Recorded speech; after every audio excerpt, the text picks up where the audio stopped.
மக்களே, welcome to ஸ்பெசிஃபைல் YouTube channel. நீங்க பார்க்க போறது இன்னைக்கு ஓடிடில ரிலீஸ் ஆன டாலி அப்படிங்கிற இங்கிலீஷ் படத்தோட ரிவ்யூ தான் பார்க்க போறீங்க. இந்த படத்துல ஃபேபியன் த்ரீசா லீடர் நடிச்சிருக்காங்க. இந்த படத்தை டைரக்ட் பண்ணவர் ராட் பிளாக்ஹர்ஸ்ட். இப்போ இந்த படத்தோட ரிவ்யூக்கு போறதுக்கு முன்னாடி என் சேனல் இப்பதான் ஃபர்ஸ்ட் டைம் பாருங்க, இப்படி சப்போர்ட் பண்ணுங்க. வாங்க இப்போ மூவிக்குள்ள போலாம். படத்தோட கதையை பொறுத்த வரைக்கும் படத்தோட ஹீரோ ஹீரோயின் ரெண்டு பேருமே ஒரு ட்ரிப்புக்கு ஒரு காட்டு பகுதிக்கு போறாங்க. அந்த காட்டு பகுதியில ஒரு பாலடைஞ்ச வீடு இருக்கு. அந்த வீட்டுக்குள்ள ஒரு வித்தியாசமான ஒரு கிரியேச்சர்னு சொல்ல முடியாது ஒரு லேடி இருக்காங்க. அவங்க முகத்தை பாத்தீங்கன்னா பொம்மை தலை மாதிரி இருக்கும். ஒரு சரியான சைக்கோ.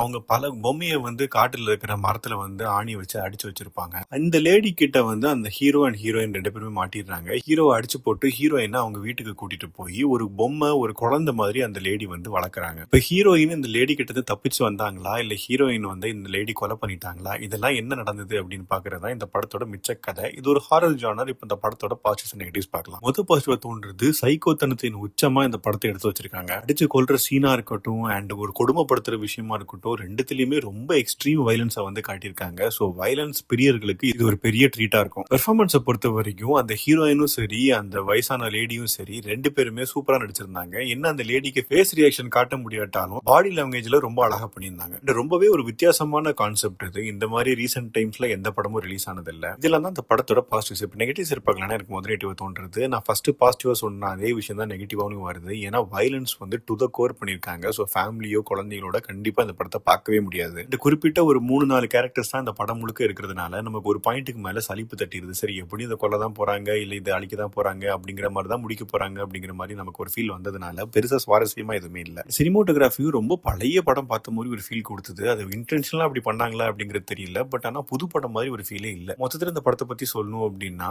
ஒரு சைக்கோத்தனமான ஒரு ஹாரர் படம். வயலன்ஸ் மட்டும் உச்சத்துல இருக்க தவிர படத்தோட கதையோ ஒரு சுவாரஸ்யமோ நமக்கு சுத்தமா இல்லவே இல்லை. இந்த படம் தமிழ் டப்பிங்லயும் அவைலபிளா தான் இருக்குது. இந்த படத்தை நீங்க இன்கேஸ் பாத்தீங்கன்னா உங்க ஒப்பீனியன் என்ன அப்படிங்கறத கமெண்ட் செக்ஷன்ல சொல்லுங்க. அடுத்த ரிவ்யூல சந்திக்கிறேன். Bye, take care.